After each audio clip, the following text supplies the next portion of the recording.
Il-Prim Ministru mexxej Laburista Robert Abela ħabbar li l-Gvern qiegħed fil-proċess li jimplementa riforma fit-Tribunal Industrijali biex joffri proċess aktar ġust għal ħaddiema u min iħaddem. Matul attività politika fil-Mossa, Dr. Abela spjega li Tribunal Industrijali għandu rwol kruċjali minkejja dan qal il-liġi preżenti ivaga u antika u mhix ċara kif jiġi stabbilit kumpens lil ħaddiem li jkun rebaħ każ. Irrimarka li dan joħloq inċertezzi u bekk ir-riforma intiża li ssaħħaħ lil ħaddiem u tagħti serħan il-moħħ lil min iħaddem. Għalli issa wasal iż-żmien li t-tribunal ikun aktar spedit u m'ammar bl-aqwa riżorsi u kompetenzi.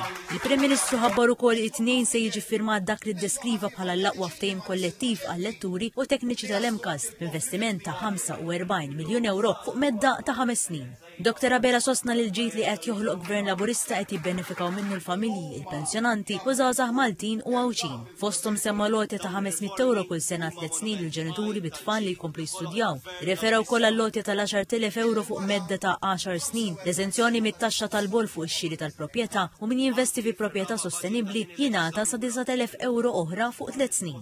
Dwar il-Palestina, Dr. Abela sostna li l-Gvern immexxi minnu se jirrikonoxxiha bħala stat għax fi kliemu dak li qiegħed isir bħalissa huwa forma ta' atroċitajiet. Enfasizza li Malta dejjem kienet favori dialogu u fisser l-importanza tal-paċi u tranquillità bħala fatturi essenzjali. Għamel referenza l-istorja traġika tal-pedjatra Ala Al-Najjar li fl-aħħar sigħat tilfet 9 minn 10 titfal bir-raġel wilt minnhom fil-periklu jitilfu ħajjithom ukoll. F'indirezz dirett għalilha li Malta lesta biex toffri lilha u lill-familta ir-refuġju, il-kuru tas-saħħa u għajnuna meħtieġa. Għalli ma jistax joqgħod sieket jara li tfal imutu bil-ġuħ u fakkar li meta kien l-Albanija kien wieħed minn 7 mexxejja minn 45 pajjiż preżenti li kellhom il-kuraġġ jiffirmaw dikjarazzjoni biex tgħaddi l-għajnuna monetarja lejn Gaza. Bit-tema l-ġid għal Maltin, Dr. Abela qalli għax ħadd ieħor moħħu biex jimmina u jxettel il-firda spiċċa nfiretu. Dr. Abela qalli l-oppożizzjoni lanqas kienet kapaċi tmexxi kunsill lokali u l-finanzi tiegħu aħseb wara t-tmexxija tal-pajjiż.